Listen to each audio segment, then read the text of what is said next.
We have a range of strategic items to consider today, particularly in relation to delivery of our priorities, including the children's services. I intend to deal with the reports in front of us in an appropriate manner, and I look forward to a constructive debate. I have agreed to take a late item of business in relation to the Galloway hoard, and we will deal with this at the end of the meeting. This report has been provided to elected members this morning ahead of full council meeting. Does everyone have that? Okay, moving on to item 1, the Sederunt and apologies. Rona? Thank you, Leader. We have apologies from Councillors Blake, Ian Carruthers, Karen Carruthers, Councillors Groom, Diggle, Marshall, Smith, Tuckfield, Thompson, Stephen Thompson, Hislop, Carson, and as we start the meeting, members who are not present are Councillor McCutcheon, Collins and Wiper. Councillor Collins' apologies, I think. Yeah.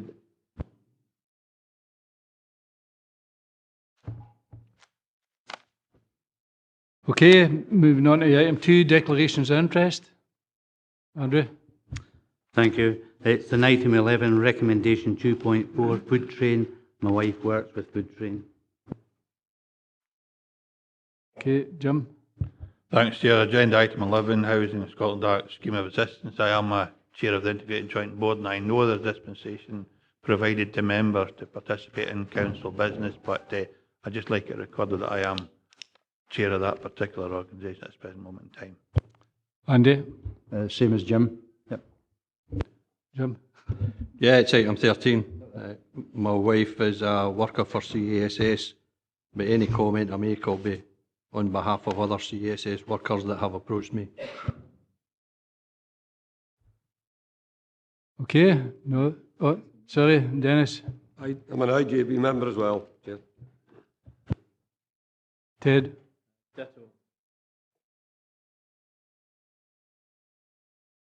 Okay, no one else. Moving on to item 3, which is a minute meeting of 15th of December. It's up for approval, and I'll move. Second. Item 4, minute meeting of the 29th of December. I'll move. Second. Item 5, minute meeting of the 28th of February. I'll move. Second.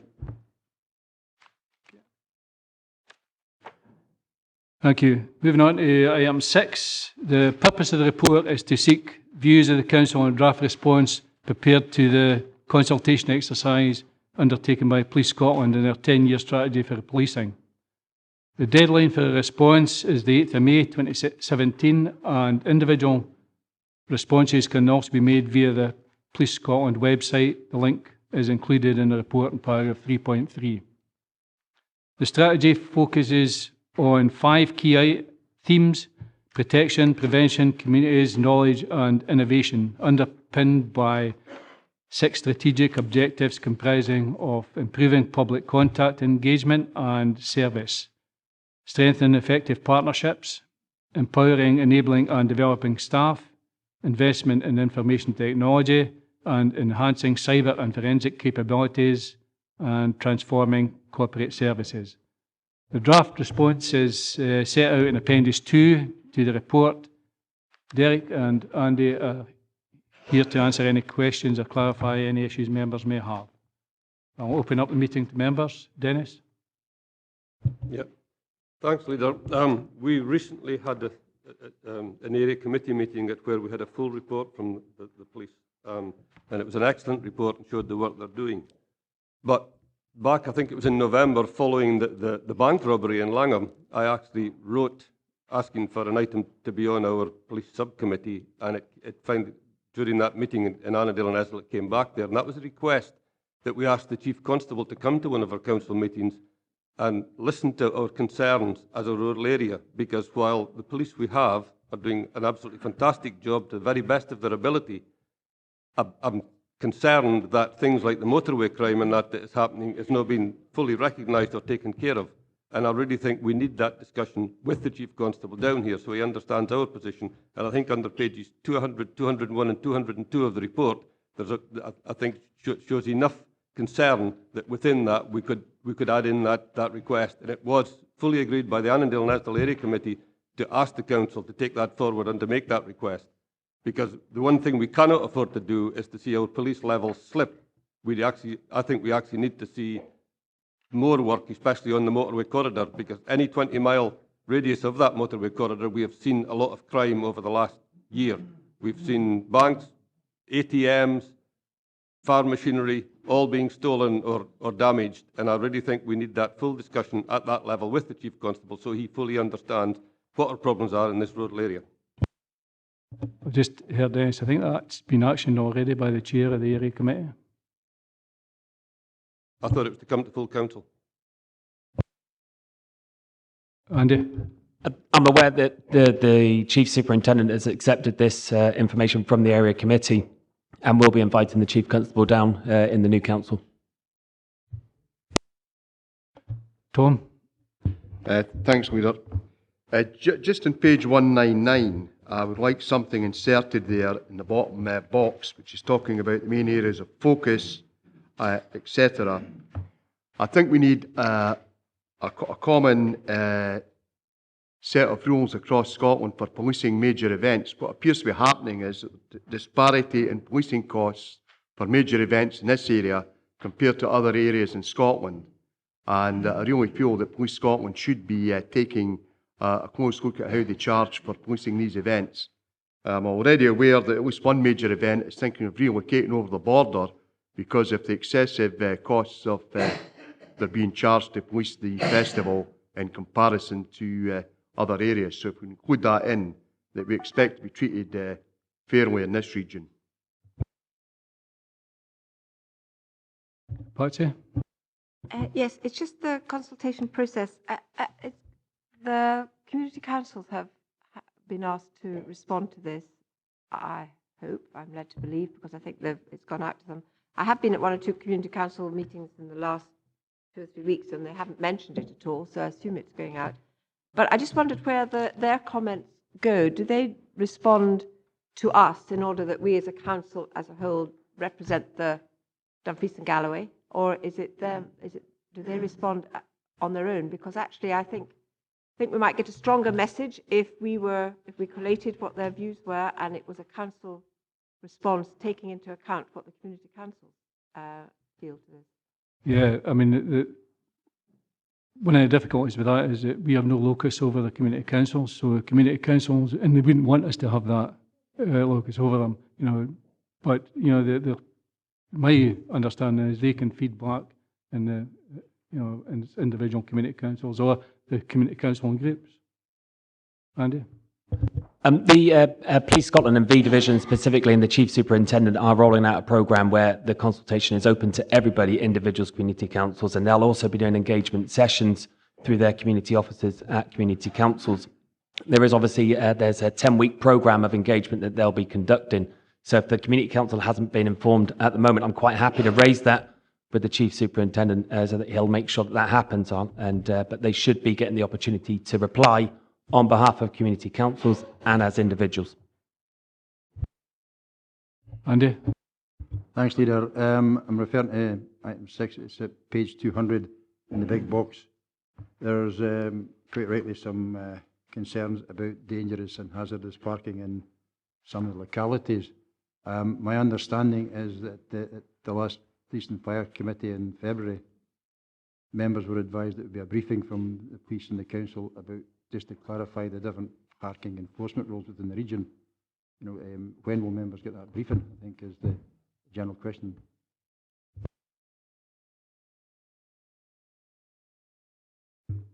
Thank you, Chair. I can advise that is work in progress.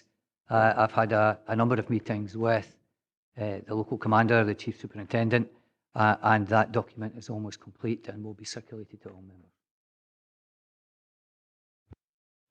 Can we assume that's the next council?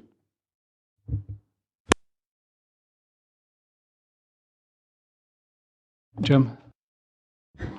Yeah, thanks, Chair. I have absolutely no problems with any of the comments that's made in here about the police being local. However, I think we're maybe a bit people throwing stones that live in glass houses. I think if you went out to members of the public, they would say that the Dumfries and Galloway Council are doing exactly the same regarding centralising everything in Dumfries and out of the local areas.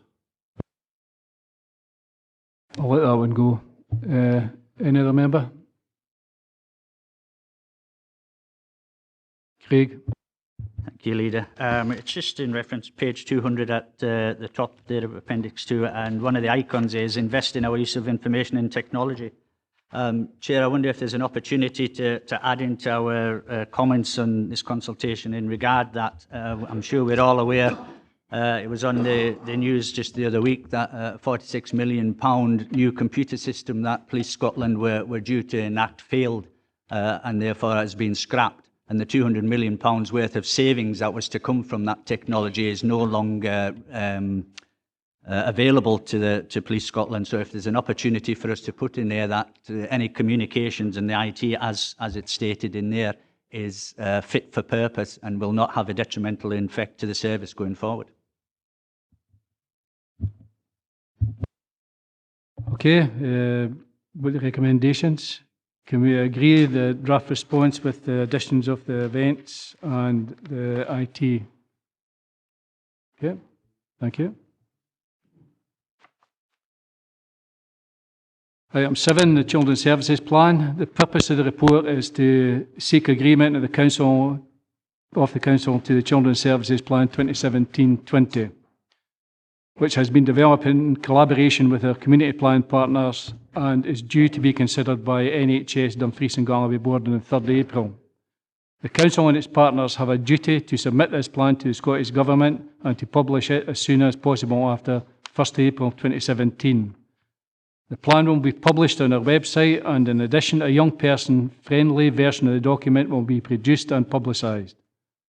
The process for developing the plan is detailed at paragraph 3.9 of the report and included a number of consultation events and opportunities for the submission of feedback from young people as well as partners and stakeholders.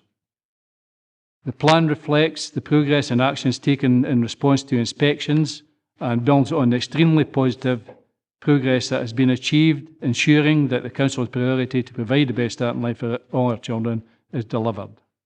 The plan, as prepared, complies with the guidance issued by the Scottish Government in December 2016 on the production of such plans and sets out the visions and priorities, how these will be delivered, and comprehensive examination of the rationale for the priorities and their context. Colin and Lillian are here to answer any questions or queries. Members?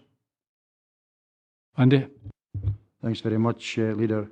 I have to say we've made some tremendous moves forward over the last couple of years since this first raised its head. I've only one thing here, and I think it's, I hope it will be taken in the spirit it's put forward. The Child Protection Committee currently has the Chair and Vice Chair of Social Work on it. Given the workload of those two individuals, as it is, could we see a way in the next council to actually allowing us to appoint substitutes or deputies for them if they are doing other duties on behalf of the council, so that we ensure that there is always at least one elected member of the Child Protection Committee? I think it's the show of solidarity and strength we should be sending, the message we should be sending out.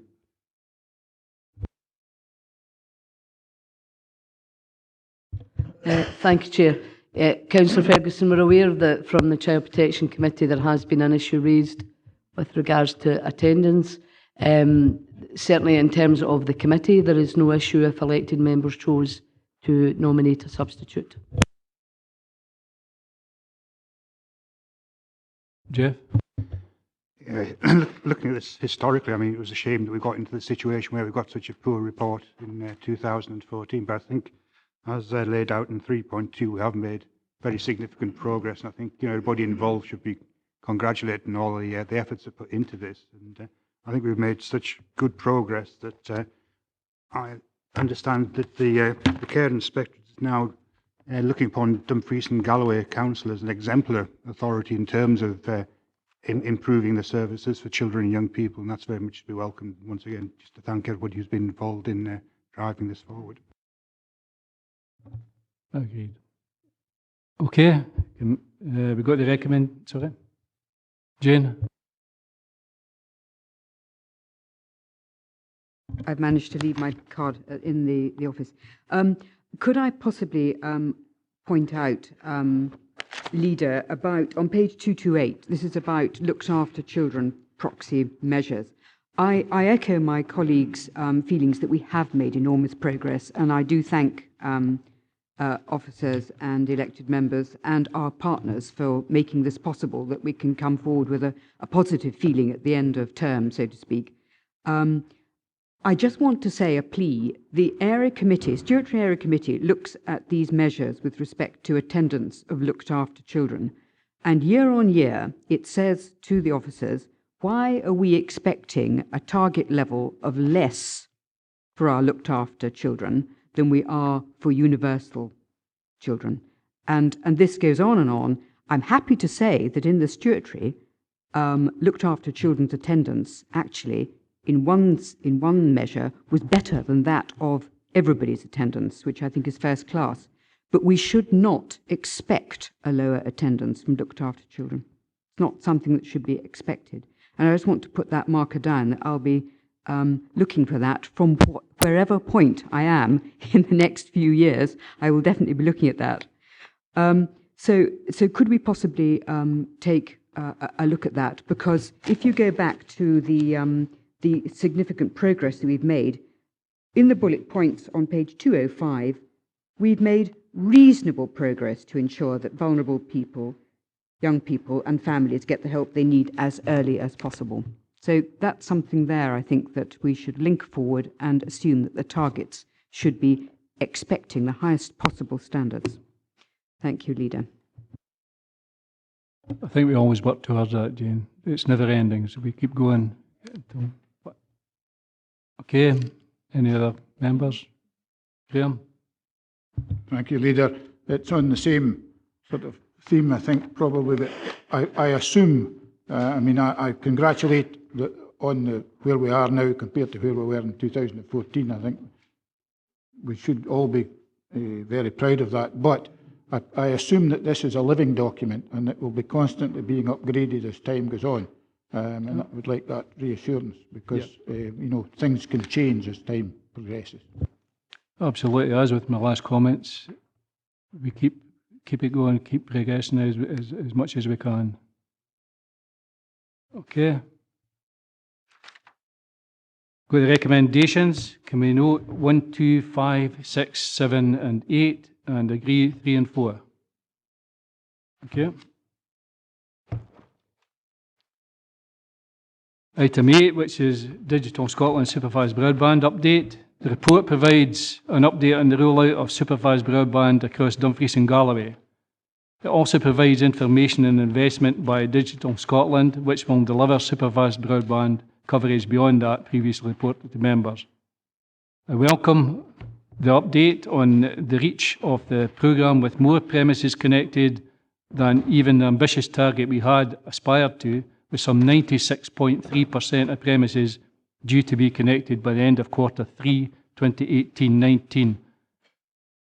Recognising that does mean that some 3.7% of properties will not have access to the improved infrastructure, I believe it is important that the Council continues to lobby hard for prioritised investment to improve broadband and mobile infrastructure to ensure our economy and residents have access to benefits of world-class broadband. Gavin's here to answer any questions. Members? Archie? Thanks, Chair, and I agree we should continue to lobby the Scottish Government for more investment in certainly rural areas and more harder to reach areas where sometimes it's hard to get a mobile signal, never mind broadband. I want to thank James Pocock and his team for actually trying to sort out the use side of things. My understanding when I last talked to James was that the A7 is going to have broadband, and either side of the A7 is going to have that digital broadband, and I want to thank for that. But the harder to reach areas in particular wards, and I'm sure that it'll not be just be near Estielmuir and things like that, we need to work with our other organisations in the South of Scotland Alliance, for instance, where we can work together with Borders Council and try and improve the connectivity in those harder to reach areas. I just wonder if I could ask James where we are with the use side of things. Not along the A7, I understand that that's going to be connected, but just the use side of things. And I believe there's a joint Scottish Borders approach over there. Thanks. So, as you mentioned, Hughes Valley is kind of benefiting from the extensive deployment that's taken place up the A7, but the challenge we have is those kind of harder to reach areas.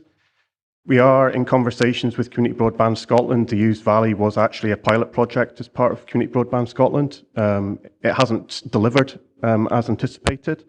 So we are in conversations with a community-based project in Scottish Borders looking at how we can extend the reach to cover those premises up the A7. That is still in early days, and we need to be mindful that the Scottish Government's commitment of delivering 100% of connectivity to all premises in Scotland might be a better option for those premises. So we're keeping an eye on what's going on, and we are working with that community in the Borders to make sure they are linked in to the Hughes Valley community. Dennis? Same subject, Chair.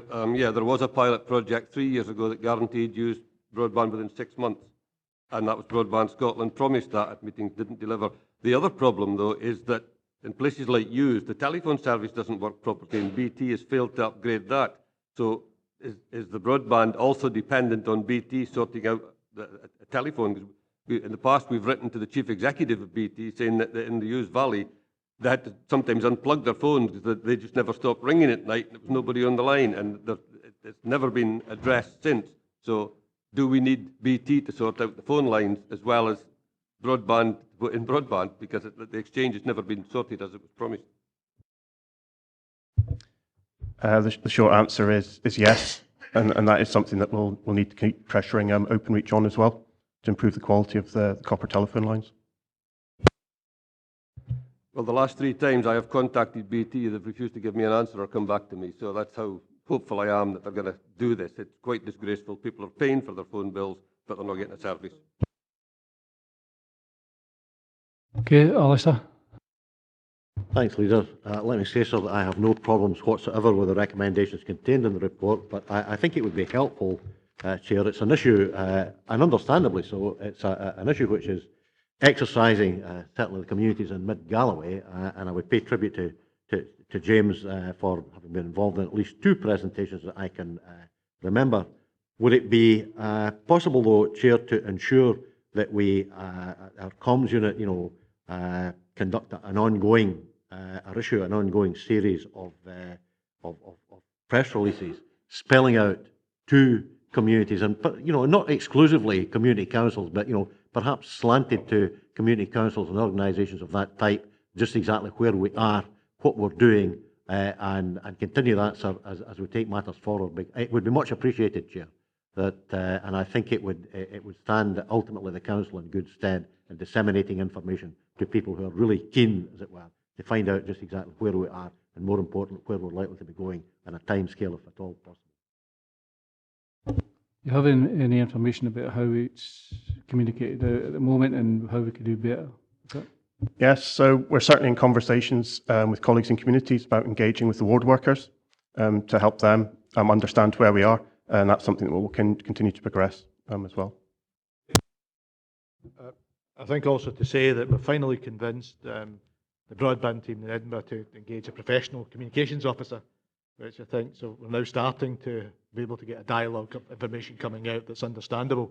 So we'll work in that. We're also very close to being able now to talk about individual streets and when they will be connected, not just these broad postcodes that we're talking about. So once we start to receive that information, we'll start to feed it down through the ward workers into the elected members and then into the communities. So I think in the next few months we should see a major step forward as they finalise the rollout for the 2018 programme. But certainly we're now getting close to the capability of being able to do streets. But I've heard that before, so as soon as we get it, I will make sure it's copied out to all board members. Jane is one of the 3.7%, I take it? Yes, and last time I looked, I think my download speed was 1.68 megabits per second. Really, really fast. What I wanted to ask is exactly what the Chief Executive was talking about. We've actually got numbers here now. We've got 1038 premises and 2114. That's pretty precise. And I presume that the Council could monitor, really, precisely what is being proposed and how, if that's absolutely specific. I do understand about the individual street issue as opposed to the postcode, because that was a disaster as far as community broadband was concerned, useless. I mean, frankly, a complete busted flush. The communities were seriously angry when they discovered that if two houses had been connected in the postcode, that debarred them from any input and activity to get into community broadband. So really the question is, now we've got actual individual premises, how are we going to be able to monitor that as a region that we get what we should be getting as fast as possible? And is that the issue of the individual streets being identified within that, or is it within the 3.7%, the last few people? And the final question is, in the actual recommendations, Leader, really timescales as to how we're going to receive feedback and to where, presumably to this council. James. So the first question about tracking progress against the numbers in the report, we have asked the Digital Scotland team to give us the actual fine detail to allow us to manage and monitoring that, so that is ongoing.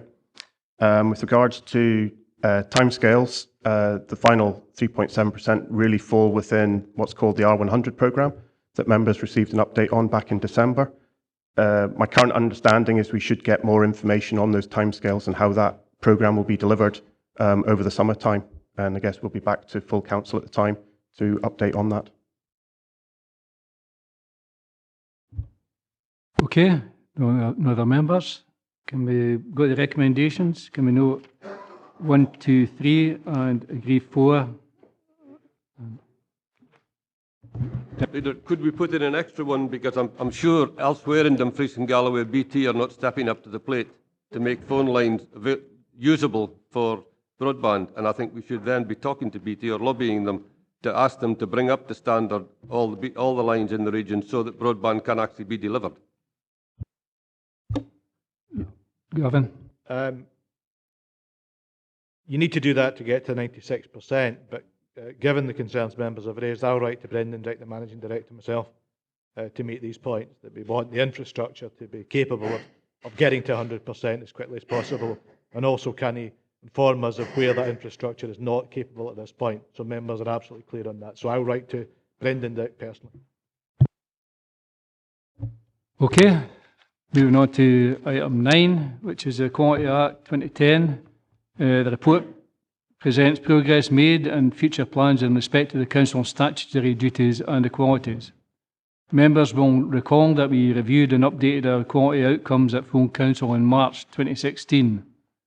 A progress report and outcomes is included with this report, which highlights achievements, including I Believe in Equality campaign and the development of our understanding of the pressures and challenges facing organisations and communities through regular engagement and stakeholder impact assessments. The Community Survey and Equality and Diversity Working Group have provided opportunities for people to feed in their views and develop our work in this area with community planning partners. The draft mainstreaming report attached at Appendix 3A and 3B contains the information the Council is required to publish and identifies improvement in the collection of staff data on protected characteristics. Of particular note is the achievement of the Council established Carer Positive Award, the reduction of the gender pay gap and achieving disability confident employer status.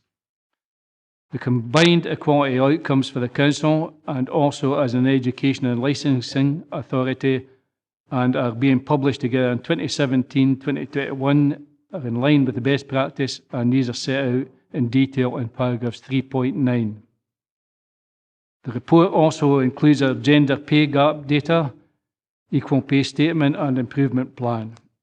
This is a positive report evidencing progress made in the area and setting out details of the work plan to help us improve further. I think Melinda and Elke Astley are here. Yeah. Members?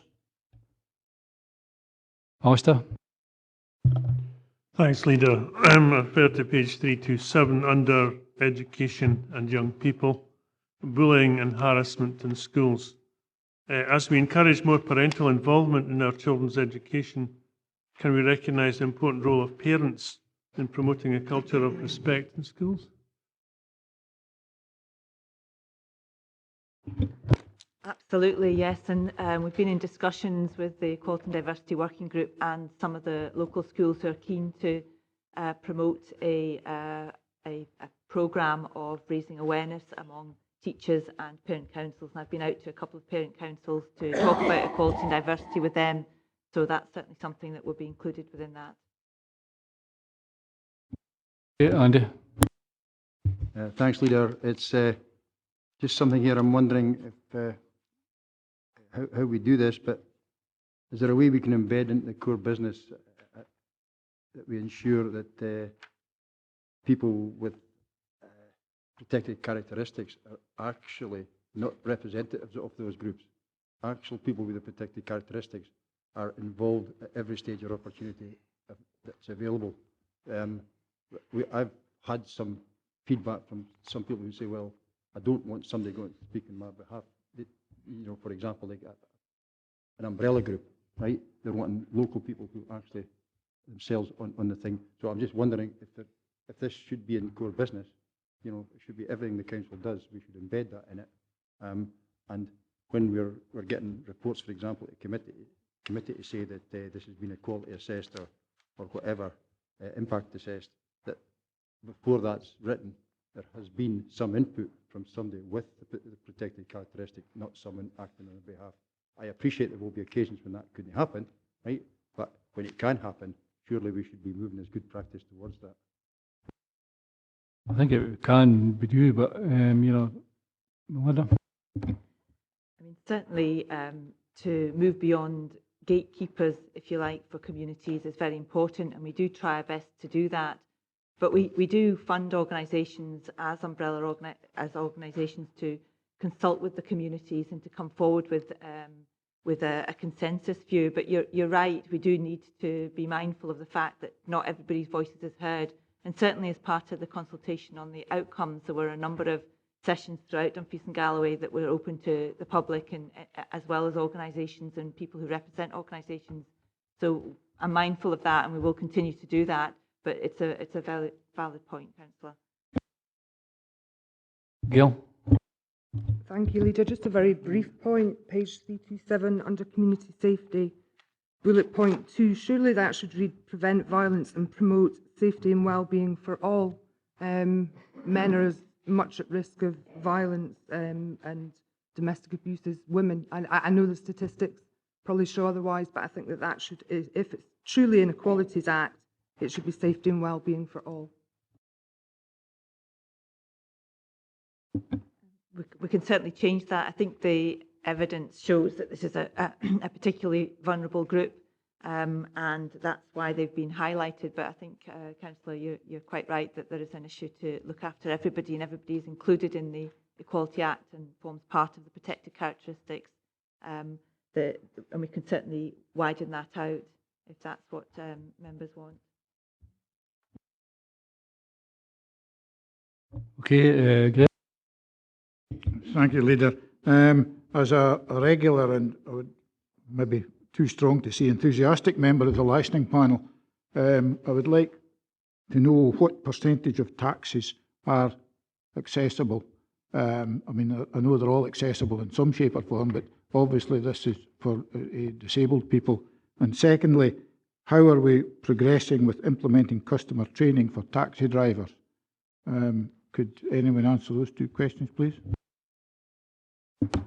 I don't know the exact numbers of taxis, and I think accessibility is a difficult issue, because if you're talking about wheelchair accessible, then we've got fewer of those. But for people who are ambient disabled, then often a saloon car is the best option for them. And I know the licensing board and service have been looking at trying to improve the number of wheelchair accessible taxis that we have. As far as the training goes, the training package, as I understand it, has been developed and is being quality assured at the moment. It's been developed in conjunction with DG Voice and looks at customer care and etiquette and one thing or another when dealing with people with disability. And hopefully that will be something that's going to roll out fairly quickly and will be mandatory for all taxi drivers to go through. Okay, just come back, Leader. I think that is essential that that gets implemented as soon as possible, because we've had some fairly scary things in front of us in the lasting panel recently. Okay, Jim. Yeah, thanks, Chair. Page 340 and the top of page 341. It's Gypsy Travellers. The information says that a first survey was undertaken September 15, and the next one was February 16. And it says because of the survey in September 15, we put £20,000 aside for routine improvement works to bring the sites up to standard. Have those works been carried out, and is the performance indicator of 53% against an annual target of 85 before or after the improvements have actually been carried out? Because the way the information reads, September 15, we put £20,000 in and carried out the work, and we're still only at 53% in February 16. Can certainly look into that and get back to Councillor with that information, but I don't have that information at the moment. Yeah, thanks for letting me back in. I certainly would be very interested in that, considering one of the actual sites is on my doorstep. Okay, Jane. It's just on page 397 about ethnic and non-ethnic pay gap information. I'm probably being dim, but I don't absolutely understand the last, the item 6 on that. None of the employees classed as a senior officer are from non-ethnic background. Is this to do with having multiple positions? I'm just not absolutely clear. Page 397, note 6.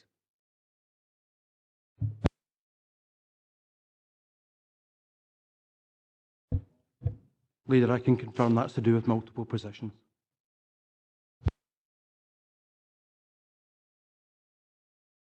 Thanks very much indeed, Leader. It's on the issue again, sir, of meeting the needs, accommodation needs of gypsy travellers. Councillor McClung has already referred to it in passing. I was looking for some clarification, Leader, because on page 340, it talks, in fact, about a survey being undertaken, but elsewhere in the report, reference is made to the fact that, if memory serves me correctly, I can assure you, Leader, flag it up at the weekend, but I've lost the flag up, that, saying, in fact, that the site at Barlockert and Glenluce had not really been occupied for the last number of years. Now, how, if that is the case, how can, people be passing comment, as it were, on whether or not the site meets the needs and aspirations if it's not ultimately been used?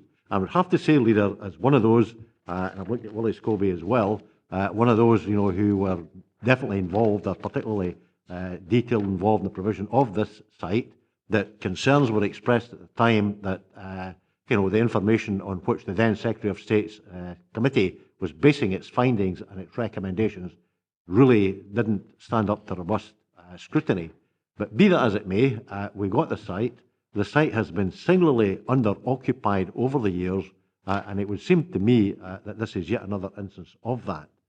It is a facility, it's a quality facility, Leader, and I find it extremely unfortunate indeed that it does not seem to be occupied and hasn't been occupied over the years on anything like the frequency and to the extent that we were told by the Secretary of State's Advisory Committee at the time that it would be. We had meetings with Charlie Douglas on a number of occasions. Charlie, then being the leader of Scotland's travelling community, he was enthusiastic, he was supportive, but somehow or another it's never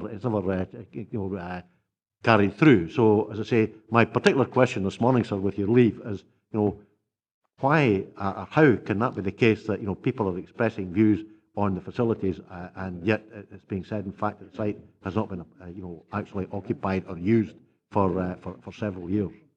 Grateful to you, Leader. My understanding was that there was a sort of a permanent core of people on the Locher site, but we can certainly have a look at that and at the numbers who responded to the questionnaire and get back to the councillor on that. I'm grateful, sir. I think it might be page 350 that sort of was a flag up, but it would be helpful, Leader, to get that information. It is a resource. It's a quality resource. It's a valuable resource, and I think it would be unfortunate, to put it mildly, if it's not been utilised and occupied. Gavin? I think, given members concerned, obviously, what we've had, members in agreement, I'll arrange for a report covering the issue of gypsy travellers and compliance with good practice to the appropriate committee, first meeting of the appropriate committee of the new council, which should allow a member of the new council to be cited on the issue. Andy? Thanks very much, Leader. I'm looking at Appendix 4, and no doubt there'll be a reason for this, but sorry, page 396, 397, 394 as well. I thought we had a single scale, and the jobs were evaluated on the jobs, not the people doing the jobs. So I can't understand why there's actually a difference here. Maybe Paul can explain it. I mean, there's probably a good valid reason for it, but it escapes me just now. Well, to give you an example, band 3 on page 394, 843 against 848. Now, if it's the same job or whatever it might be, should how are we actually getting this discrepancy or the difference? Leader, that's So actually why a are result women getting of paid more placing than on the men? Is that scale. what you're asking? Why are women getting paid more than men? Is that what you're saying? It's actually as a result of placing on scales. As you know, the actual incremental scales of different values, and it's actually the average women's scale compared with the average men's. Purely incremental progression. Sorry, can I just, so it's the increments, so it's the average across the whole, the 4 increments in the band. Thank you. Ian?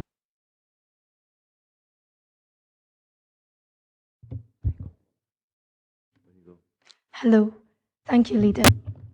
I would just like to raise the same point with gypsy travellers item.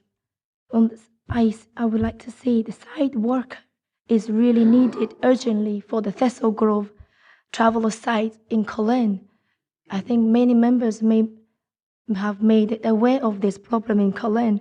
We have a very heated, debated meeting on 20th of March at the Cullen Community Council meeting, and there was so much problem with encampment problems on the site, on the public highway in front of Cullen Primary School. I was there a couple of times in the last couple of weeks, and I was speaking to the local residents, and also went into Thistle Grove, the travel site, and speaking to the gypsy travelers. And I have made aware that we used to have a worker there who lived in the site 24 hours to manage the site, but that person is gone, and even the bungalow for the site worker is gone as well. So there is a concern, huge concern, that we need to support the gypsy travelers, and also we need to support the local residents. And I hope our council will take this up seriously. Thank you. I think we do take it seriously, and that's why officers attended them meetings, and also officers went out and tried to deal with the situation. And my understanding is that it wasn't actually on the site itself; it was on the roadway, and it's travellers that's rather than permanent, people that stay on the sites themselves that was causing the bother. They moved from Heath Hall, I think it was, the aerodrome, and they then took up on the roadway outside a house in Cullen, in Gypsy comment. But yes, I believe there was a very positive meeting, and I think there'll be a way forward in the council for that. Alistair? Grateful to you, Leader, for your indulgence in allowing me back in.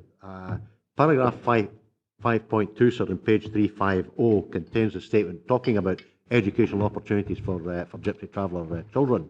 And it says, over the last 5 to 6 years, there have been no travellers at the Glenluce site. And manifestly, Leader, that doesn't square with the statement which is made in paragraph 2.3 of the report at page 340, talking about completion of survey. That's the issue that I would like clarification on. I'm sorry I was not sharp enough to have found the reference when you last allowed me to raise the issue. I would think it's the number 0 because it's about children. Is it to do with the children that you were talking about, that there are no children on the site, if it's to do with the educational attainment of the children? I can talk offline, Chair, if that's helpful. Thank you. Sorry? Yeah, there's a word missing in page 350. There's no children in the site at Glenluce. There are residents, there's just no children.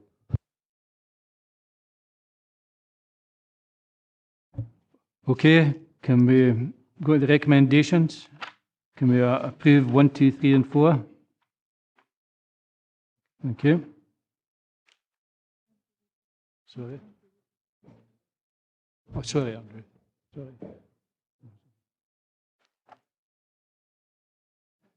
Okay, moving on to item 10, which is Treasury Management Strategy, Prudential Indicators. This report provides members with the Treasury Management Strategy for the coming financial year and the Prudential indicators which provide assurance that the Council's capital investment plans are prudent, affordable and sustainable. Under the terms of the Prudential Code, the indicators must be formally approved by the Council each year and help ensure that Treasury management decisions are taken in accordance with good professional practice and are consistent with and support local strategic planning, local asset management planning and proper option appraisal. Paul is here to answer any questions. Come on, George. I know you want to. It was just a comment, Chair. I'm sitting here wondering, where's Andy? You know, Andy usually comes to this. And, you know, seeing this is the last meeting of this council, very disappointed that Andy's not here. Jim? Yeah, Leader, thanks for letting me in. It's about the grid that's on page 410 under 2.1, the borrowing requirements. And it's the total borrowings for 16, 17, 17, 18, 18, 19, and the net capital expenditure. Can it be clarified to me, and I'm quite happy to take it offline, for the total borrowing, how much of that total borrowing will be for DLT phase 1 over those 3 years? And as an aside, under 1920, we're forecasting capital grants of over 35 million, which is 10 million more, or at least 10 million more of the capital grants that's round about it in either side. Can you explain why we're forecasting 35 million that year? Take the second part of the question first, thanks. That's largely due to the level of funding receiving to support our flood protection scheme, so that's why there's a spike in the level of capital grant funding being received in that particular financial year. In terms of the level of borrowing for DLT, I think it's important to recognise we don't borrow specifically for individual capital projects. We borrow to fund the overall capital investment strategy. I can tell you that the total level of investment in DLT over the upcoming period is £72 million, but the level of borrowing we incur is to support the overall investment strategy, and we'll be using capital grants and other sources of income to reduce that over the period. Yeah, thanks for letting me back in. Thanks for the clarification. However, in the papers for DLT phase 1, we were told what we were borrowing an extra 14.6 million. So surely if we can get it in one paper that says we're borrowing an extra 14.6 million, surely we should be able to figure it out for there. Just to say, that paper indicated the level of additional borrowing that would require to support the overall investment strategy because of increased investment in DLT. But as I said, we borrow to support the overall strategy rather than individual projects. Ian. Thanks, Chair. Just like George, I'd like to echo the comments. It's a shame we didn't see Andy here for the last meeting. I think he's been an absolute star in this council, and I would commend the Treasury management team for the years I've been here. And I'm also pleased to see, because my repeated question was succession planning, and I'm pleased to see that we've got that in place. So. Okay. I think we could do without you, Paul, according to all the Andys that's coming. Okay, can we go to the recommendations? Can we agree 1 and 2 and note 3? Thank you.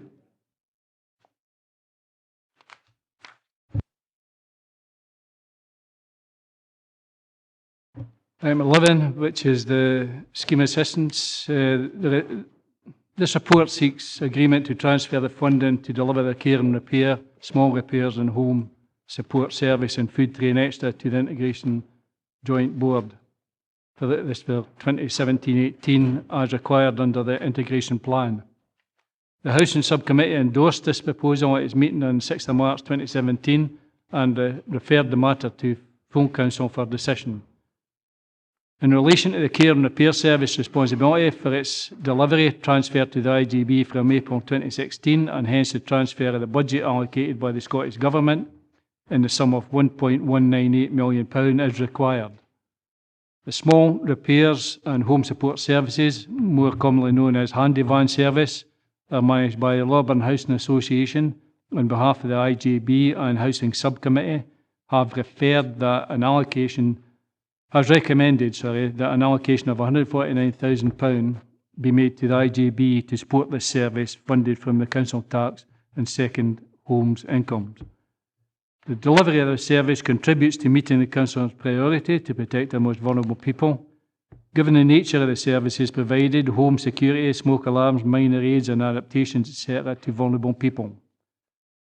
The food train extra service similarly contributes to meeting the same council priority, and Housing Subcommittee have recommended an allocation of £37,400 being made to the IGB to enable the service to continue. Funding is available from council tax and second homes income. Harry Hay is here to answer any questions.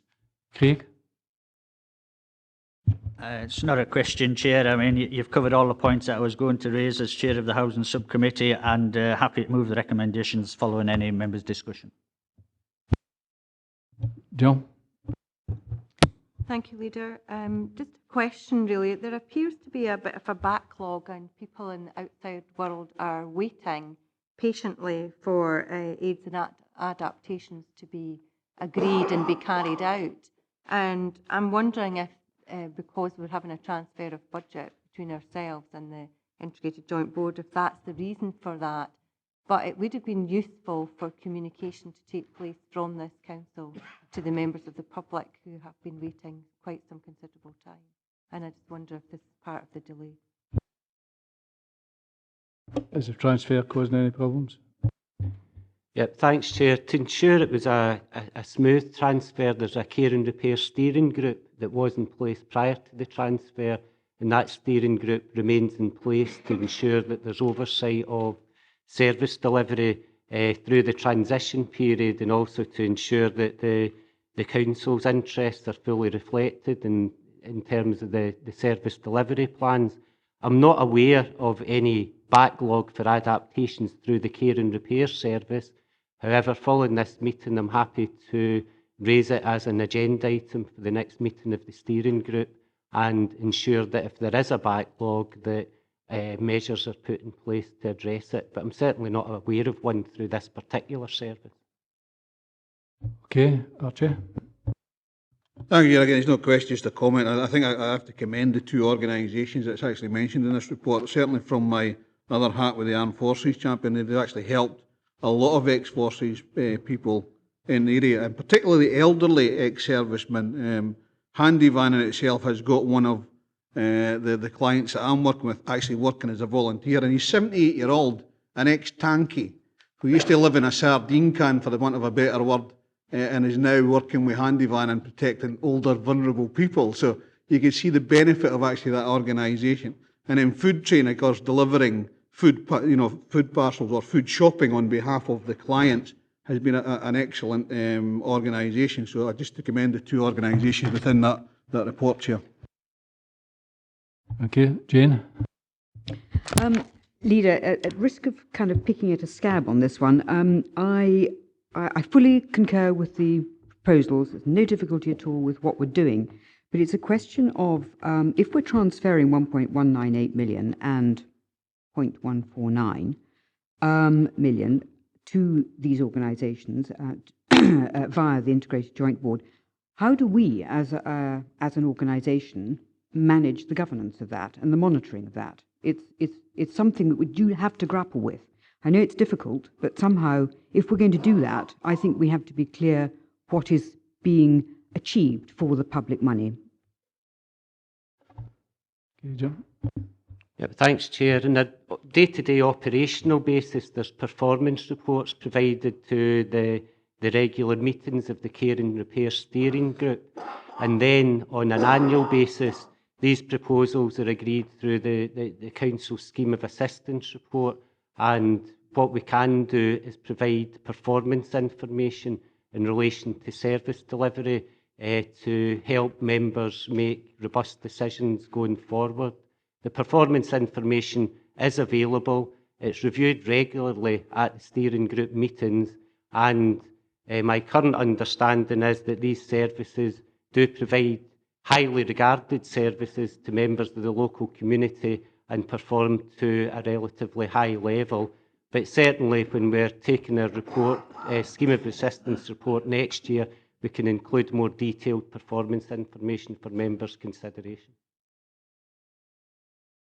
Okay, Graham. Thank you, Leader. It's 3.4 Food Train Extra IGB funding. It talks about the Food Train Extra helps older people with small household jobs that do not require skilled tradespeople. This service delivers such work such as smoke alarm checks, light bulb changing, etc., etc. I was wondering who does the work. Is it done by volunteers? And if so, who covers for them for insurance for falling off the ladder or getting injured at work?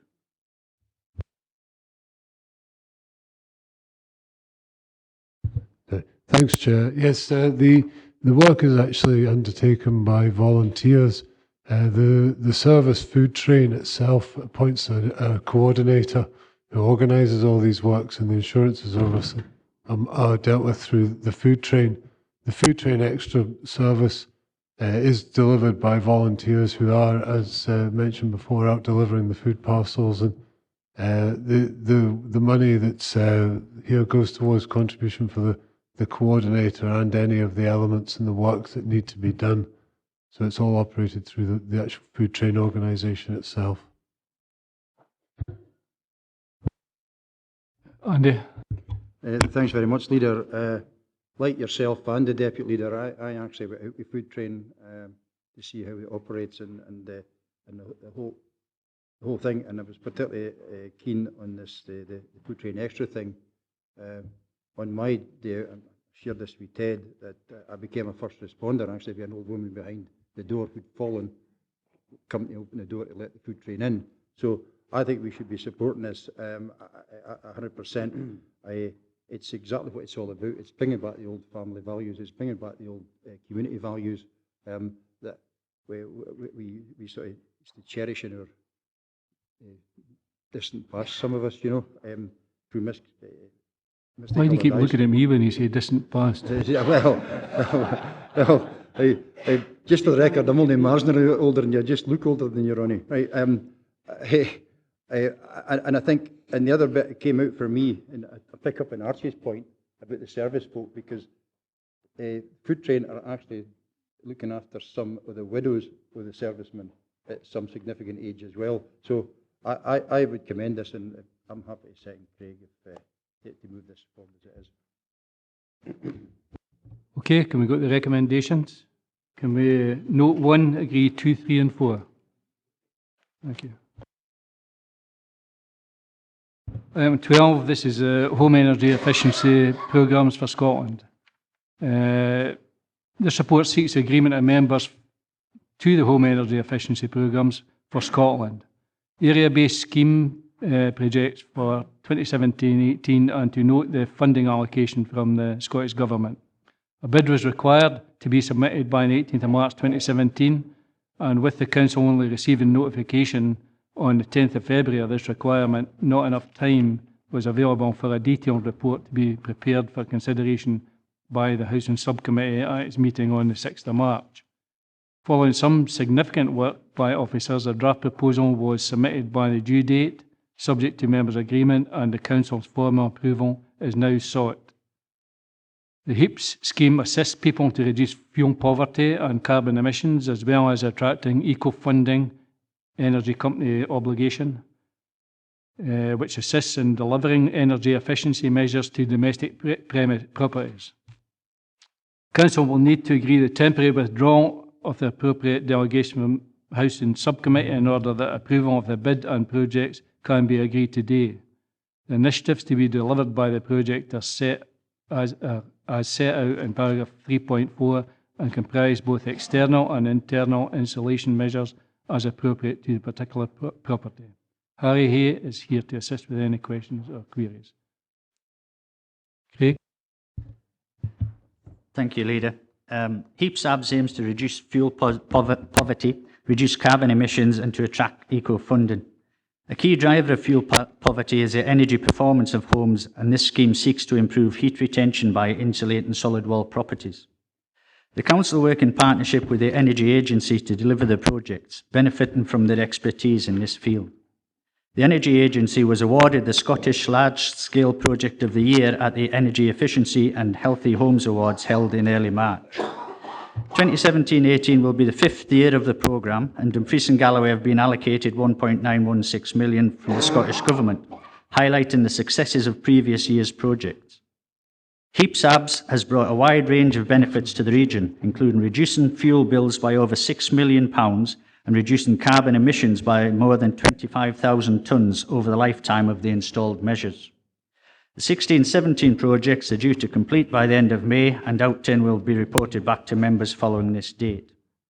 The proposed approach has identified 4 projects: Stranraer solid wall insulation, Dumfries solid wall insulation, Dumfries and Galloway rural solid wall insulation, and Kellerholm hard to heat cavities.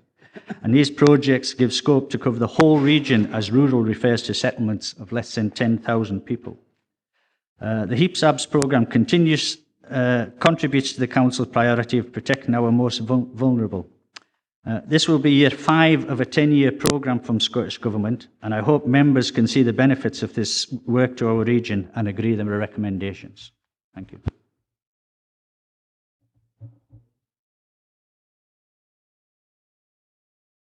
Jim?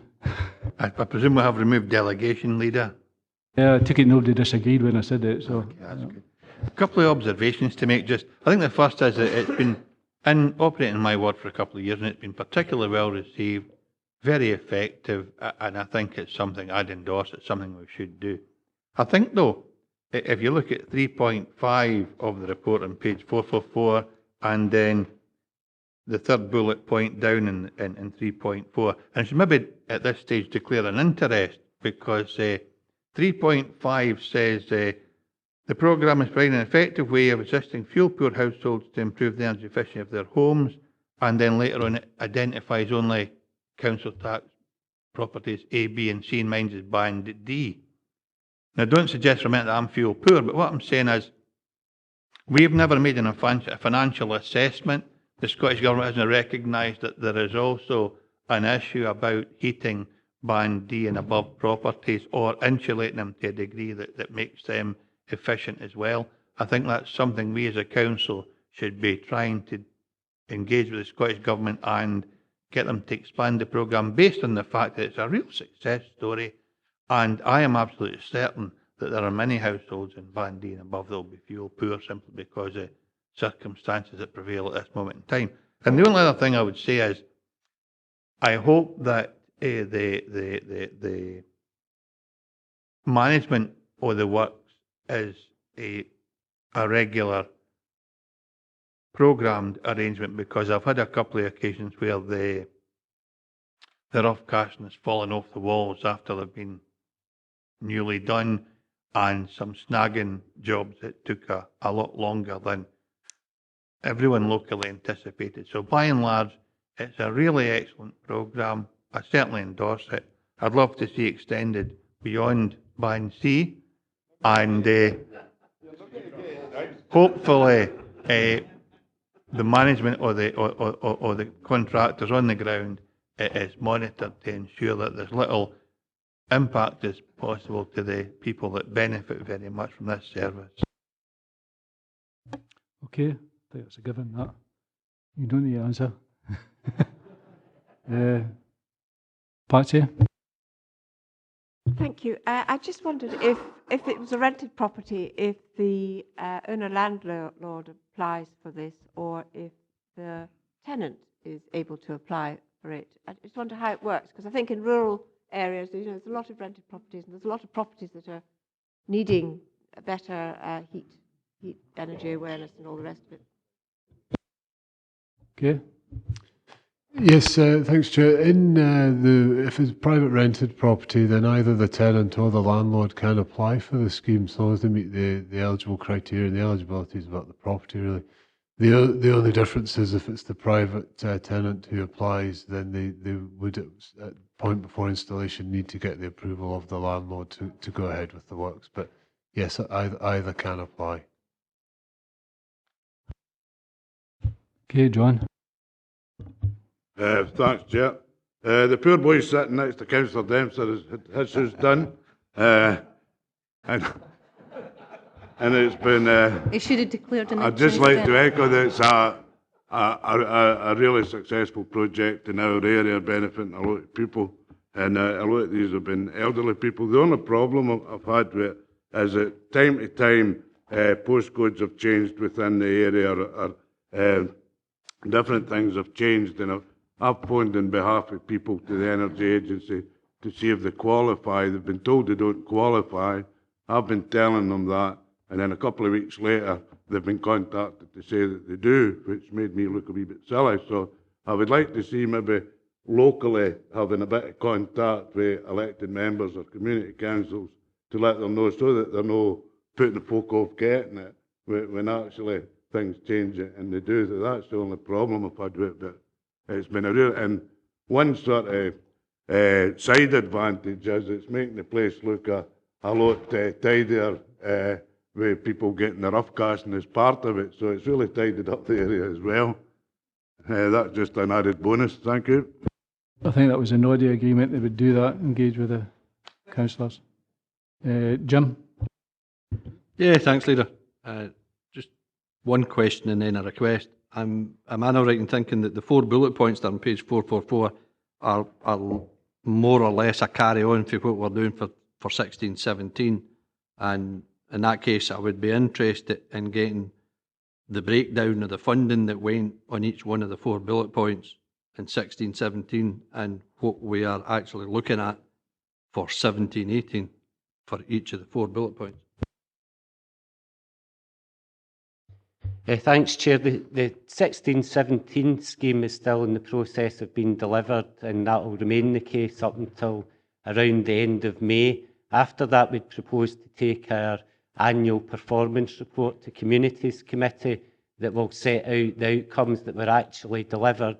And last year, we broke that down in geographical terms so that members could see exactly the type of coverage that was achieved across the region, and we'd be proposing to do that again this year.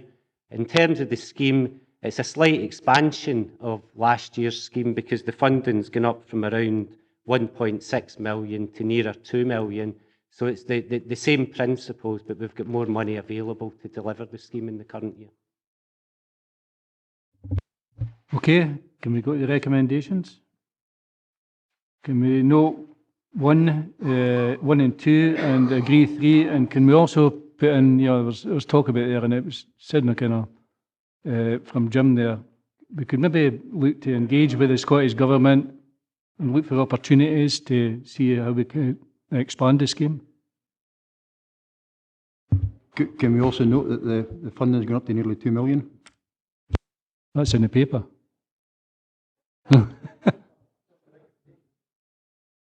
It's in the paper. But anyway. With that, can we agree? Thanks.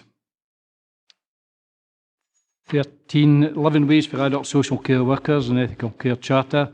This report follows a request made at full council on the 28th of February 2017 for a report detailing how the council intends to ensure that living wage was maintained for all adult social care workers. The report sets out in paragraph 310 the detail of the arrangements to maintain the living wage for adult social care workers, and the appendices summarises the activities undertaken and planned, which incorporate Unison's ethical care charter requirements and encourage suppliers and employers across the sector to adopt good practice. Lillian is here to answer any questions. Members? Archie first. Thanks very much, Chair. I think it was myself that brought this motion to Council to have a look at the ethical standard of Unison's charter of Unison. And I like the report, and you know, sometimes working with HR, it's difficult to get what you actually want, but if you get some form of compromise, and that's fine. I'm just looking at some of the recommendations, especially the second one, though, and I think noting the activities to date which both incorporate Unison's ethical care charter and promote and encourage suppliers and employers across the sector to good practice is good, but I'd like to add to that, if I can, Chair, encourage the use of this ethical standard in the future to the IGB, because obviously that's fine doing it with other organisations, but with the organisation that's actually going to be given those contracts out, we need to ensure that that's encouraged from that particular area as well. Thank you. So what you're looking for is a formal adoption of the care charter, and this should be in partnership with the IGB. Okay.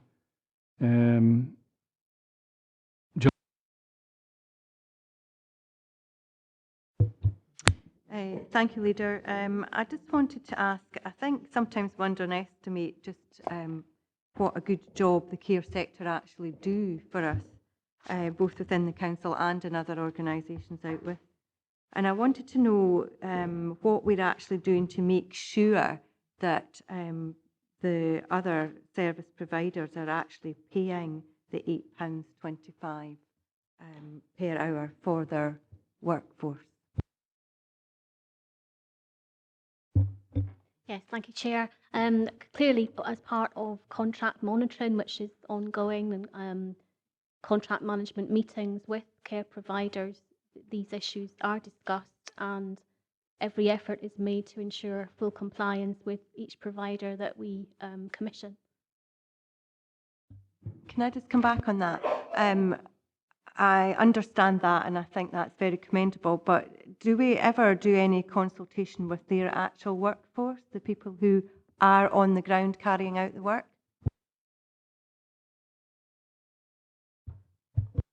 Thanks, Chair. Under the contractual agreement, we wouldn't be able to do that. That responsibility transfers to the service provider. Thank you.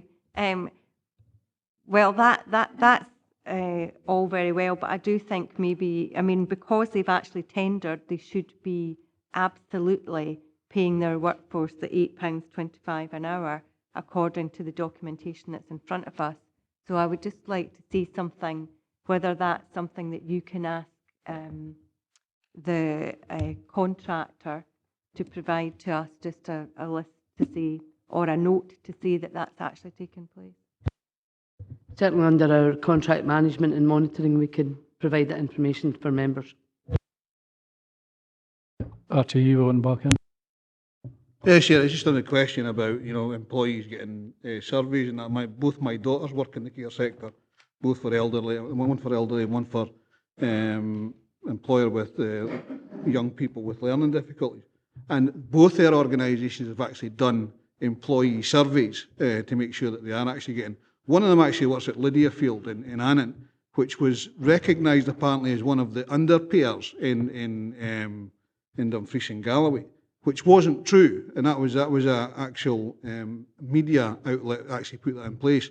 So the company that was actually employing my daughter was paying the £8.25, but they were actually given an investigative journalist some bad publicity because basically the media told lies.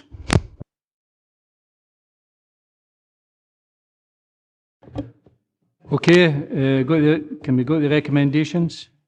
Can we note one? Yeah. Note two. Sorry, can we note two with the formal adoption of the Care Charter in partnership with IJB and appropriate period of time to take us forward? And back to members, yeah. Okay? Yeah. Sorry? I didn't see you, Jim. Oh, didn't shout at me. I'll cry. Jim? Yeah, I can totally understand where Councillor Dykes is coming from, and I think that if we're going to be paying outside organisations to pay the living wage, we should be making sure they're actually doing it.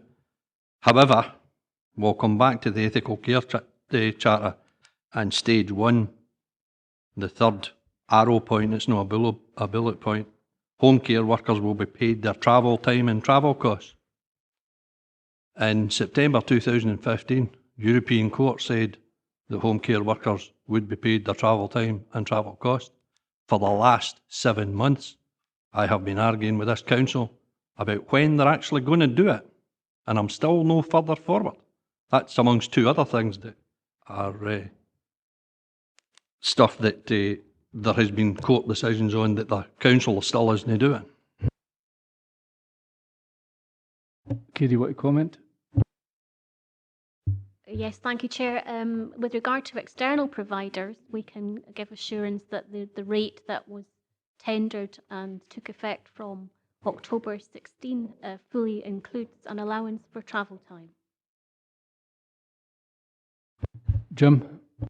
Just in the issue of the IJB, Chair, I'm sure we know that we can't ask them or instruct them to do anything. We can send a request. I'm quite sure they will be more than happy to adopt this type of approach to dealing members of staff, but it's no it's a request rather than a requirement.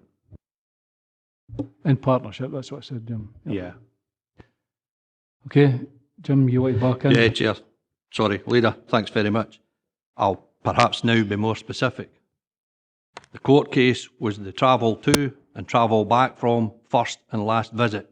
This council is not paying their own home care workers the travel to their first visit and travel back from the first visit.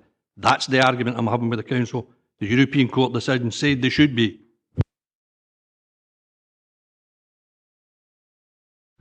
Okay, right, can we... I think we've already agreed the recommendations with the input. Okay, thanks. Item 14, the shape of the council. This report presents the final update on progress made in taking forward the shape of the council programme since our last update in December 2016. I'm pleased to see the successful conclusion of this programme since it was agreed by council back in December 2014. Significant work has taken place and has seen the reduction from 6 departments to 4 directorates, the regrouping of services focused on delivering better services, removal of duplication and reduction of heads of services posts from 18 to 14, a flatter management structure with wider spans of control, 12 service reviews considered by members, and savings in excess of £8.3 million identified against an original target of £7.6 million. The success of the programme in providing savings options of this scale, whilst protecting frontline services as far as possible, is due in no small part to the efforts of staff. Thinking creatively to identify the means to deliver services more efficiently with ever scarcer resources stand as a fitting tribute to their commitment and resilience. Members too have had a part to play and have been faced with making some difficult decisions.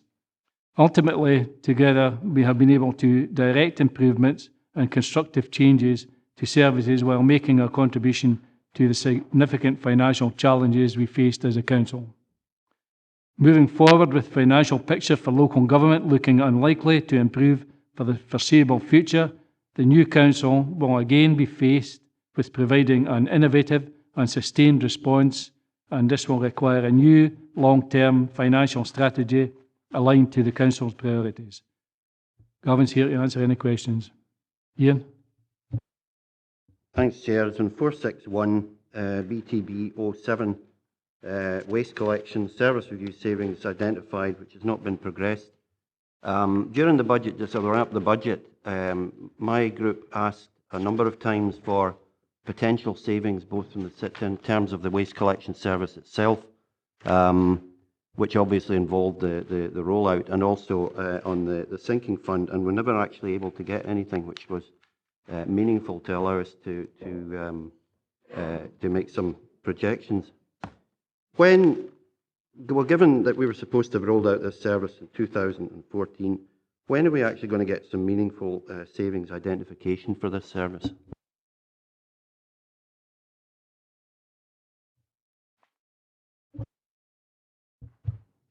Right, thank you, Chair. The saving that's indicated of £306,000 is a saving to be targeted in 17-18, and that saving is being worked on at the moment, and it's a number of operational changes that are being investigated, basically to our residual refuse collection fleet. That's the RCVs and the single bin operations. The new operation that we've rolled out in Wigton, following the trial, is almost complete. It's been a challenge implementing a change process to a service that's very front-ended at the same time as we've carried out a change process to the management. And that has created a challenge and has resulted in some of the delay. The actual outturn for that budget, we are confident that we are making savings on it as requested by committee, and we'll understand what that detail is once we get the final outturn at the end of the financial year. Oh, Jim. Yeah, thanks, Leader. Just some clarification on what Mr. Speedy just said there. He said the rollout of the new system is almost complete in Wigtonshire. What new system is he talking about? Is he talking about the new system that we've had, or is he talking about the new system that was trialled? Because I asked when that was going to get rolled out, because I was told that it would be, the communication strategy would be in 4 weeks, because EEI gave permission on the 1st of July this year for that new system to be rolled out, and we're still waiting in the rest of Wigtonshire on it being rolled out. For clarity, Chair, I apologise if I did not make that clear. The system I'm referring to is the new system following the trial in the Newton Stewart area, and that is what is almost complete across Wigton. Yeah, I wish you would tell the residents, because the residents haven't been told about the alteration to their collection.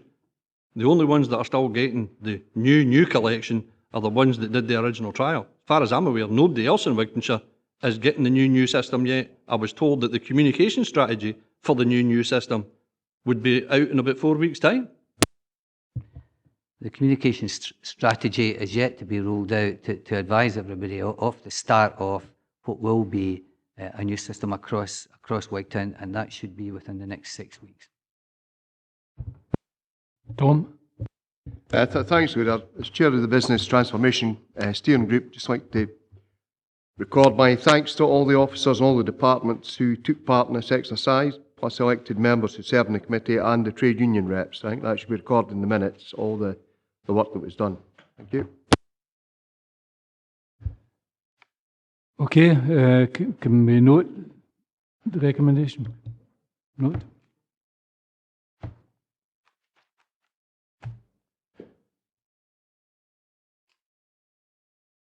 Item 15, procurement standing orders. The purpose of this report is to seek agreement to the replacement of the existing procurement standing orders with a revised set which has been developed following a detailed review undertaken in the light of a number of pieces of new legislation concerned with contracts and procurement in the public sector. The approach is consistent with the procurement strategy 2016-18 agreed by the full council in December. Paul and Karen's here to answer any questions. John? Thank you, Leader. As Chair of Audit and Risk Committee, I think all committee members would be aware of the situations surrounding procurement in the council and the number of concerns that the committee have had surrounding the way the council is running its procurement section. I just want to ask, on page 470, we talk about training and exemptions from actually carrying out the guidelines that are in front of us until the training dates have taken place. Have we got a plan for when that's going to happen? Yeah, there's a plan in place. So the training is taking place over the next sort of 2 to 3 weeks. They're going to be held across the region and with each service department, so we can focus on particular issues that might apply to one service department more than another. So that plan's in place, but obviously it was difficult to do that until such times as the standing orders themselves were approved. So the training starts on Tuesday of next week, and that'll be conducted by the procurement team. Thank you. Archie? Thanks, Chair, and I'm looking forward to these standing orders actually being put into practice because we have had several ones in the past that maybe didn't meet the standard. I just want to make sure, however, going forward that there'll be a constant review of these standards and making sure that they'll always be under that review, and any changes that need to be happen will happen.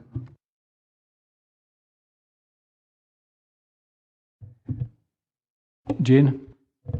I'd like to echo my fellow elected members' views about these procurement standing orders. I really welcome them. What I really want to see as well is a robust series of reporting to make certain that we're making a difference to our businesses out there, using these procurement orders to their maximum. So I hope that this will be reported regularly and that we actually have some form of feedback from what's going on out there. That's what we need to hear. Maybe on the annual report, however it wants to come, but I do think it's incredibly important that we see what the effect is of these better approaches to procurement. And I totally echo Councillor Dykes' remarks about the concerns that we all felt with respect to what came through after audit and risk. Have we got anything in place for reporting? Yeah, within the standing orders, there's a number of new obligations placed on officers now in terms of reporting back, particularly through Policy and Resources Committee as the identified Procurement Committee. So there'll be quarterly reports that will be presented, and that will identify a set of KPIs as well, which I'm currently developing with some targets around that, so you'll be able to measure the benefits being achieved. Jim? Thanks, Chair. I realise this is a policy proposal and I endorse that. I'm keen though to see when implementation of some of these procurement procedures will take place. We had a decision a couple of years ago to replace CCTV across the region, and every time we ask, it appears that procurement has a difficulty with it, and that's only one example of many. And I'm keen to see this actually move forward rather than deal with a policy. We should actually go on with the job in hand, because that's what's been commissioned. It was commissioned by a committee 2 years ago, and it's not moving forward in it, and it's just less than helpful. Party. Thank you, Chair. At Audit and Risk at the last meeting, there were grave concerns by all members of the committee about our procurement process not being either understood or adhered to within our own departments. And I hope that these revised standing orders will reverse this trend quite quickly. But what we also discussed, and I think there was a support for it, that actually, and I do believe in it, I think we need a procurement subcommittee, because I think, and as members have just all said, they would like reports back. We want to see this, procurement done properly, and we need to monitor it ourselves to know that it's being done properly and to understand where the problems are and why they're there. And I think the best way to do that would be through a procurement subcommittee, and I would suggest that that should be part of the recommendation here.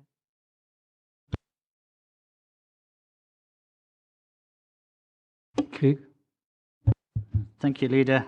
It's on page 505. It's 31.3 with in relation to the opening of tenders. It tells us here that we have a minimum of 2 officers present and the signer register in a record to show who opened the tenders, and that is fine. But I was just wondering if there's a rota basis for officers for opening tenders rather than having a similar pair of officers opening most of the tenders, and if so, is there any sort of qualification needed by the officers that actually do open the tenders, and that would be in relation to the subject of the tender?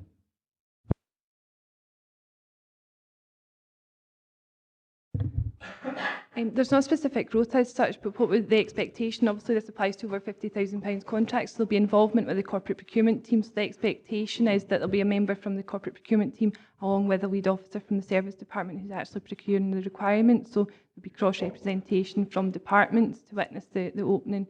But one of the things we'll provide around this, as well as some guidance around what the actual implementation of this and the process that sits behind it. So that's something that we can pick up through that guidance as well. Okay, can we go to the... Sorry, Chair, I put forward a motion, and I think Councillor Dyke's here. I'm just waiting to see if you can add it into the recommendations, which you may well be going to do.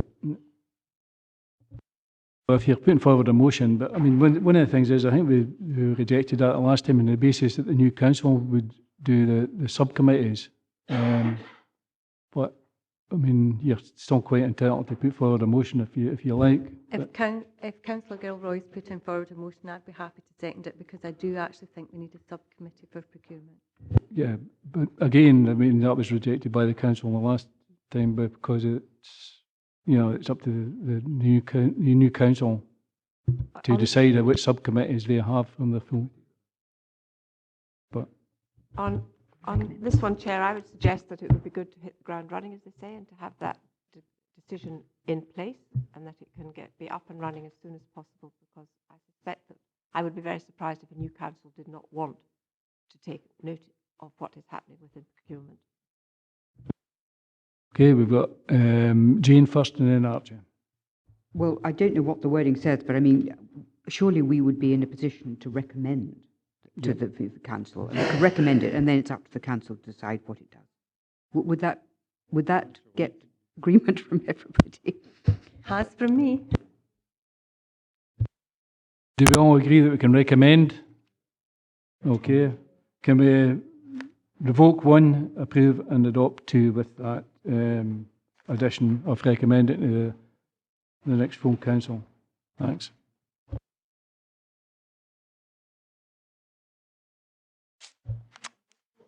Item 16, this is amendments to standing orders. The report asks members to consider amendments to standing orders as recommended by the Review of Standing Orders Subcommittee when it last met on the 2nd of March 2017. Rona and Claire, I think. Yeah. Answer any questions, members.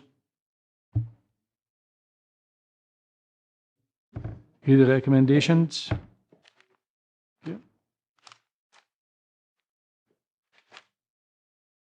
17, Scrutiny and Performance Committee review.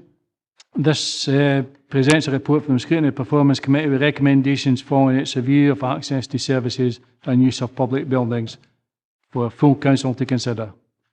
Members are being asked to consider the findings in the report attached in the appendix to the report, and in particular agree the recommendations included in the appendix. These recommendations, if agreed, would feed into the development of a range of service areas, including leisure and sport, community use of buildings, school lets, and our online services. Ivor's not here. I think Richard's going to... Thanks, Leader. On behalf of the members of the committee, I'd just like to thank the officers who supported the committee. Lorna, Gillian, Melinda, and other officers supported us and came to us and answered our questions. I think the role of the committee has been positive and will hopefully bring improvements to the council over time. Members will see before them the final report from the Scrutiny and Performance Committee review into access to services and use of public buildings. During this review, members of the committee gathered evidence by visiting 5 D&G communities, where they interviewed school staff, pupils and parents, community groups, and customer service centre customers and staff. In addition, interviews with relevant council staff and voluntary organisations, paper-based research, visits to exemplar councillors, customer services and channel shift, including Scottish Borders, took place. In this review, we have highlighted 9 recommendations that could be developed by the Council to improve our use of public buildings. 7 of the recommendations are focused around better access to facilities, promotion and booking. The other 2 outline an approach to address duplication and future development models. I'm happy to take any questions you may have in this review or on the recommendations. Members? Andy? Thanks, Leader. I'd just be interested to find out the view of the lead HR officer on recommendation 9, because that the key holder and lead tenant responsibilities have a big implication on the job evaluation scheme of staff.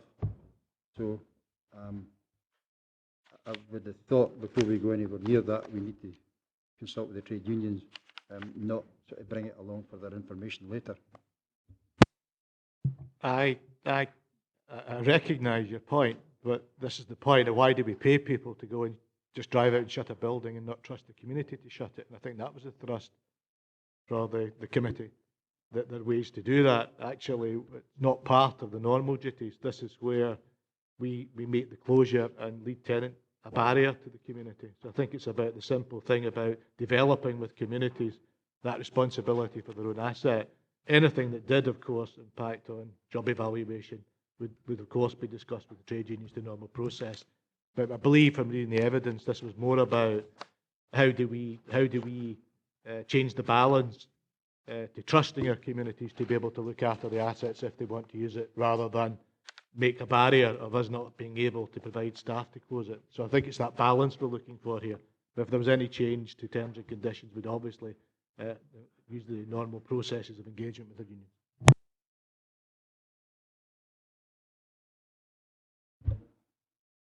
Agreed.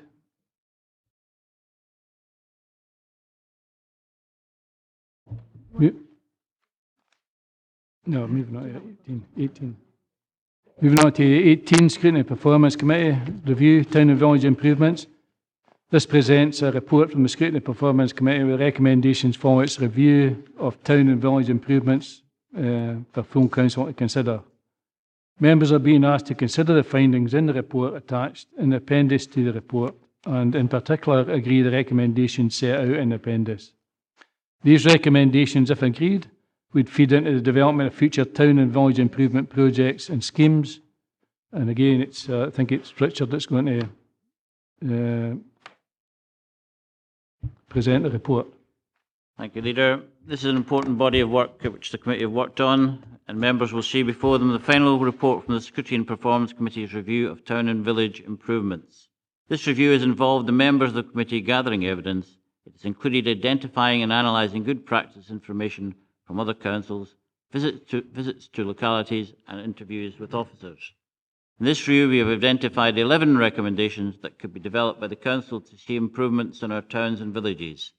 These recommendations include recognising the important contribution public realm projects can make to the sustainability of centres and communities. It has been evident throughout this review that clarity from elected members about their objectives at the earliest stages of regeneration projects is essential. This clarity will not only help ensure that outcomes are achieved, but it will assist with robust project evaluation, another hugely important activity that we have learned more about in this review. In this review, and highlighted in the visits undertaken, we have seen the benefits that can accrue from delivering shopfront improvement schemes and the important role these schemes play within communities and our physical environment. The review has articulated the need for promotion of the availability of and information about the opportunities through such schemes. Improved take-up of schemes would be assisted by clearly set criteria and a simple application process. Another lesson learned from this review, and which forms one of today's recommendations, is that we need to be better coordinated in our approach to signage. The benefits of consistent and effective signage across our towns and villages cannot be underestimated, both for tourism and local communities and business. Finally, our support for projects delivering new affordable housing as set out in the local strategic housing investment plan must continue. We know that a number of these projects encourage town centre living And so this is another key area to recommend to elected members today. I'm happy to take any questions that you may have in the review and on the recommendations. Members? Thanks, Leader. I would hope recommendation 11 involves the acquisition and redevelopment of currently derelict properties, particularly in town centres.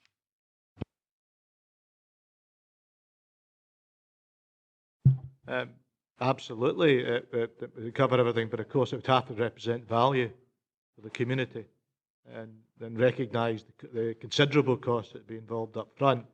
But I think just to say to members, we will be bringing back proposals for some trial schemes around, as members have asked for, around perhaps the use of a compulsory purchase. And Rona and I have been discussing the best opportunity so that we can bring a trial for members to show either the challenges or opportunities.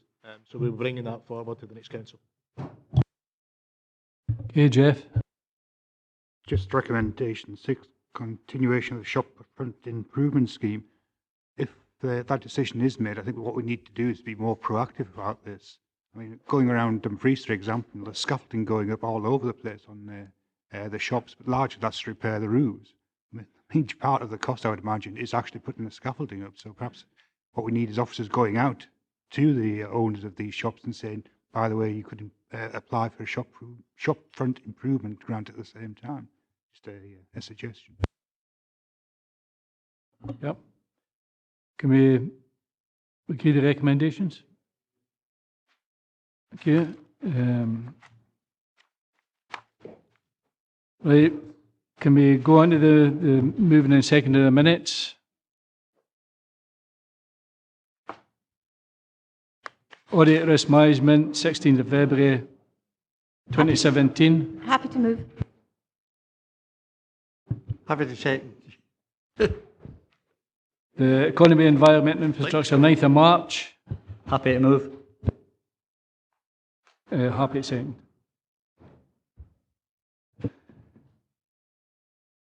Housing Subcommittee, 6th of March.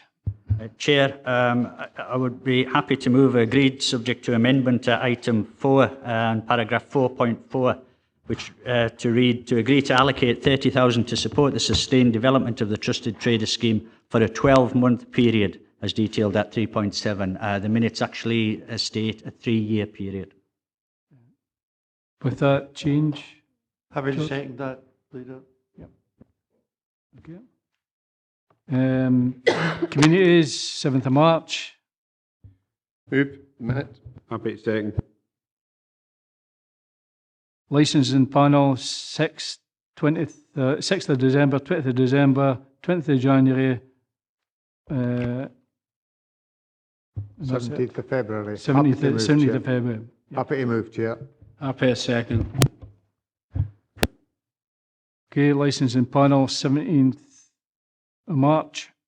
Happy to move. Seconded. Local review body, 2nd of December. Happy to move. Happy to second. Local review body, 23rd of January. Happy to move, Chair. Happy to second. 27th of February, local review body. Happy to move. Happy to second. Pension sub, 23rd of February.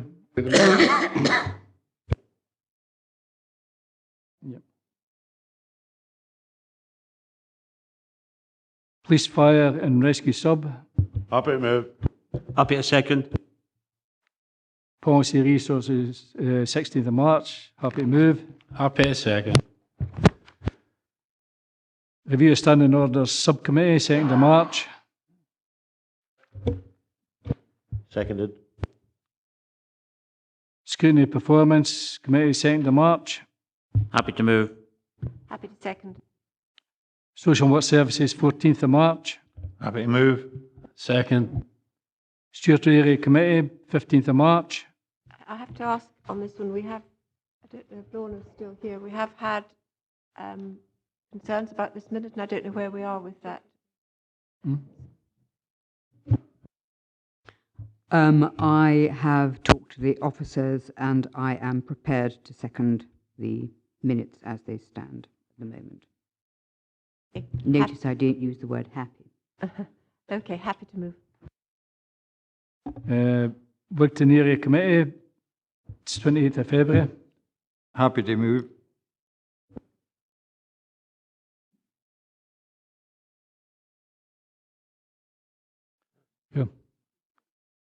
Graham.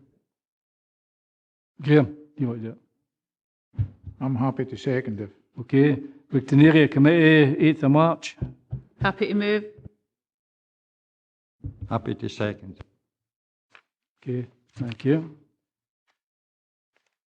Moving on to item 19, which is any other business. I have agreed to take a late item of business as previously advised.